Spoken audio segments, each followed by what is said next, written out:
لا الہ الا اللہ لا الہ الا اللہ توحید-sunnat.com الا اللہ لا الہ الا اس ویب سائٹ پر ملاحظہ فرمائیے ممتاز علماء کرام کی تقاریر، درس قرآن و حدیث، اسلامی کتب کا وسیع ذخیرہ، فرقے باطلہ سے مناظرے اور بہت کچھ۔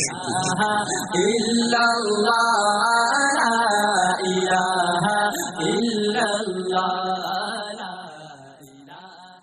الہی مجلس کے عنوان سے جمع ہے۔ رجب کا مبارک مہینہ چل رہا ہے۔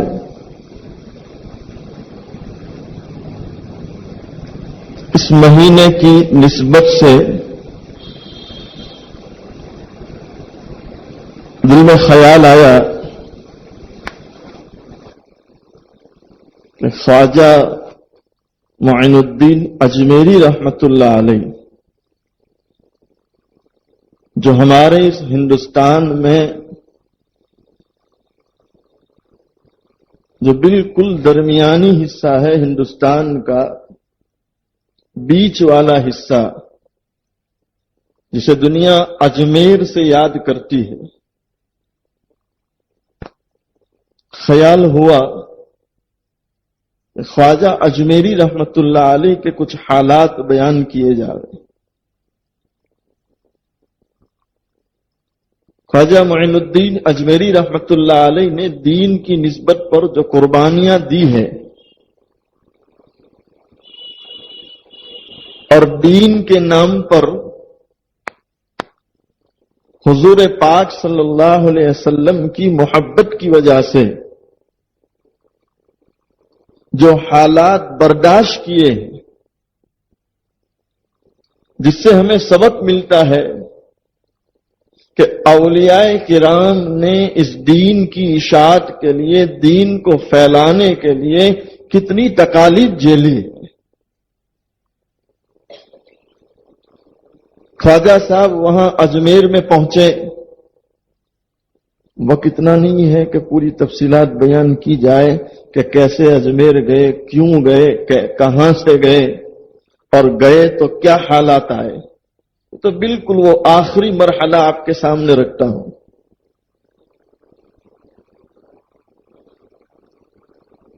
آخری مرحلہ جو اجمیر کا ہے، جبکہ خواجہ صاحب کا گویا دور تھا اور سارے لوگ حضرت خواجہ معین الدین اجمیری رحمت اللہ علیہ کی طرف متوجہ ہو رہے تھے، سب کا رجوع تھا ادھر۔ لوگ وقت کے بادشاہ کو چھوڑ کر خواجہ صاحب کی طرف متوجہ ہو گئے۔ اس زمانے کا جو بادشاہ تھا پرتھوی راج، بڑا متعصب بادشاہ تھا، وہ سب کچھ دیکھ رہا ہے کہ دنیا اور لوگ مجھے چھوڑ کر اس کی طرف جا رہی، بادشاہ کیسے برداشت کریں؟ اس سے جتنا ہو سکا اس نے ساری کوششیں کی، یہاں تک کہ جے پال جوگی جو جادوگر ہے، بہت بڑا جادوگر، اس جادوگر کو بھی مقابلے میں رکھا، جیسے فرعون نے موسیٰ کے مقابلے میں جادوگر رکھے۔ وہی ذہنیت یہاں بھی آئی کہ شاید یہ کوئی جادوگر نہ ہو جو سب کو اپنے جادو سے کھینچ رہا ہے، اور یہ پہلے سے رہا کہ حق جب بھی ٹکرایا اور جو سامنے طاقتیں تھی وہ جب مایوس ہو گئی تو انہوں نے حق کو جادو سے تعبیر کیا، یہ جادو ہے۔ حالانکہ ان کو یوں کہنا تھا کہ نہیں، یہ حقیقت ہے اور اپنے اندر جادوئی اثر رکھتی ہے کہ جہاں بھی جاتا ہے راستہ کر لیتا ہے۔ اور یہی تو اہل حق کی پہچان ہے کہ وہ جہاں بھی جائیں گے چاہے ماننے والے تھوڑے ہو لیکن وہ راستہ کرتے ہیں، وہ ماننے والوں کے دلوں تک پہنچتے ہیں، صرف زبان کے دعووں تک نہیں ہوتے، وہ دلوں تک پہنچتے ہیں۔ خواجہ صاحب بیٹھے ہیں، جے پال گیا تو خواجہ رحمت اللہ علیہ نے اپنے آس پاس ایک گول دائرہ بنا لیا۔ خواجہ معین الدین اجمیری رحمت اللہ علیہ دائرہ بنا کر بیٹھے ہوئے ہیں۔ جے پال قریب جا کر منتر پڑھ رہا ہے، اس نے اپنا منتر پڑھا جو جادوئی تھا۔ خواجہ صاحب رحمت اللہ علیہ دائرے میں بیٹھے ہیں، جے پال منتر پڑھ رہا ہے۔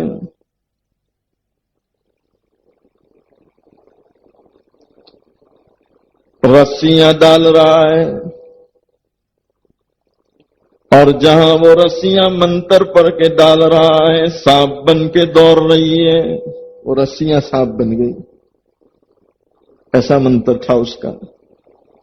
اس زمانے میں جے پال ہوتا تو ساری دنیا اس کے تابع میں ہوتی، کیونکہ جادوگروں کا ہی تو اس وقت زور ہے۔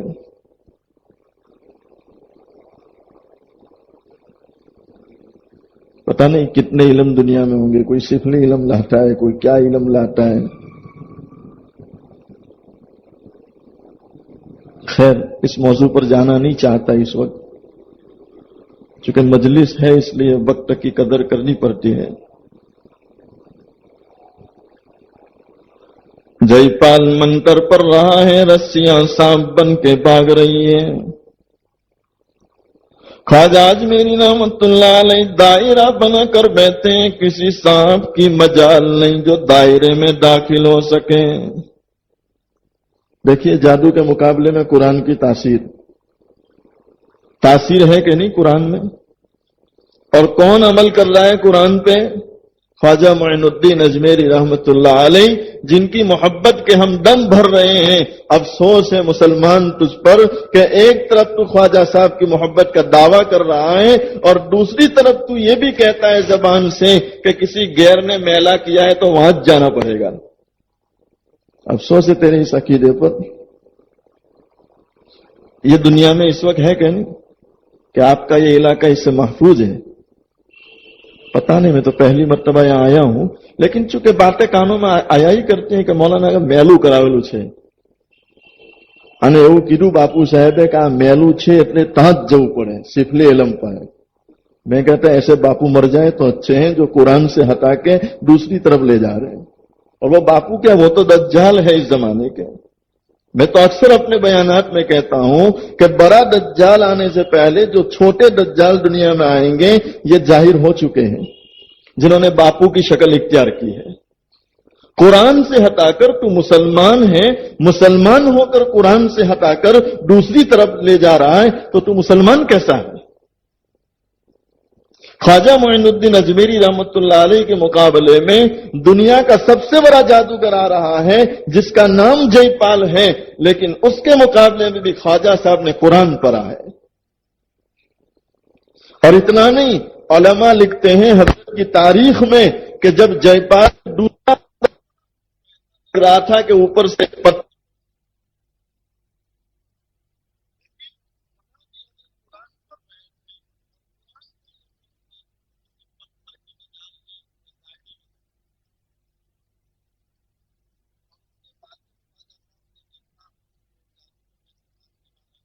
اس کو چمتکار کی ضرورت ہے، تب جا کے نمسکار کرے گا، چونکہ دنیا اسی کو نمسکار کرتی ہے۔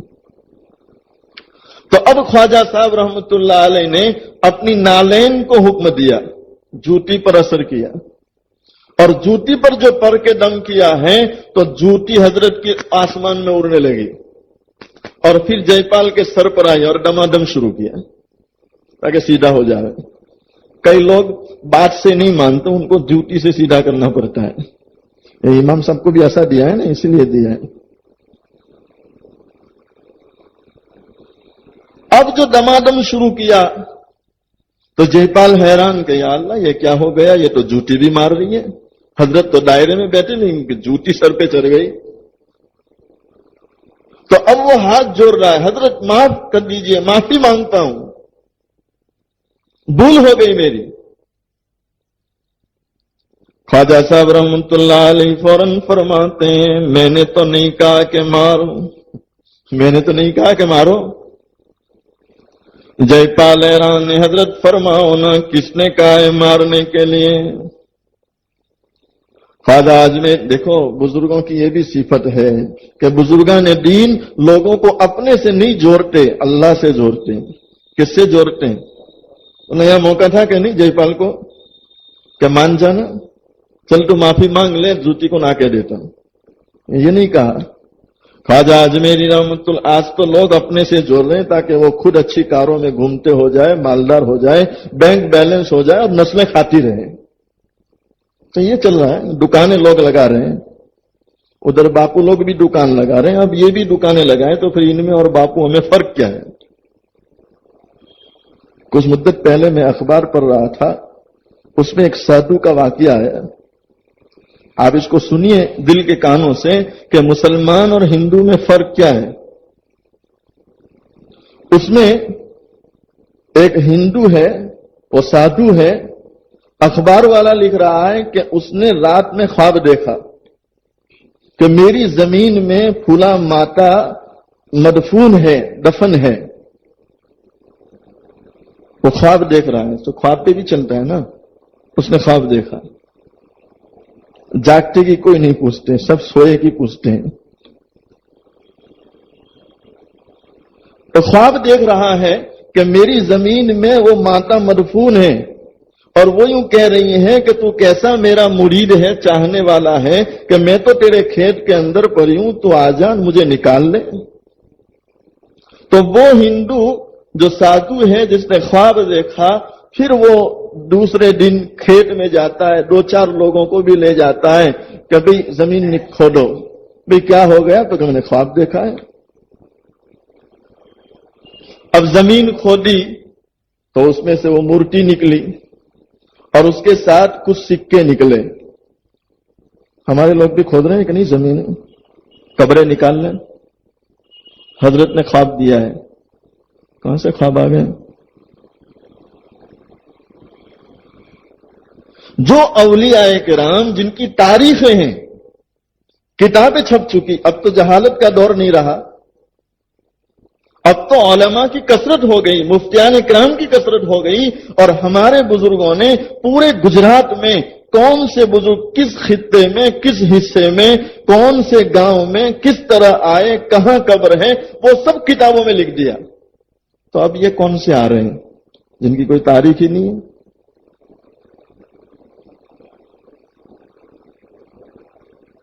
میں نے خود دیکھا، میرے گاؤں اکھڑ کی بات کرتا ہوں، سورت کی نہیں کرتا، کیونکہ سورت میں تو میں ابھی ابھی آ رہا ہوں۔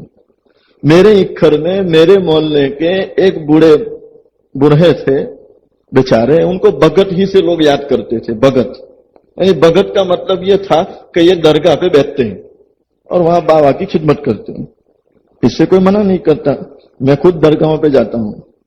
اور میں نے آج بھی سلیم بھائی کو کہا، وہ خواجہ دانا رحمت اللہ علیہ، میں نے وہاں سے گاڑی نکالی تو میں نے پوچھا کہ سلیم بھائی یہ کن کی قبر ہے، مزار کن کا ہے؟ تو کہ خواجہ دانا رحمت اللہ علیہ۔ میں کہا تاریخ؟ تو کہا تاریخ ہے۔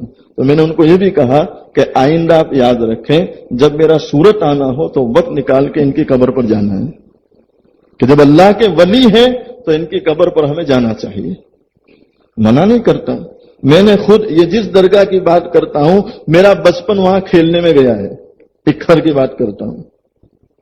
اب یہ بھگت تھے، وہ درگاہ پہ صرف جھاڑو وغیرہ لگاتے تھے۔ جب ان کی وفات ہوئی تو وہیں درگاہ کے باہر ان کی مزار بنائی، ایک مدت تک کچی مزار تھی، یہ آنکھوں دیکھی بات ہے۔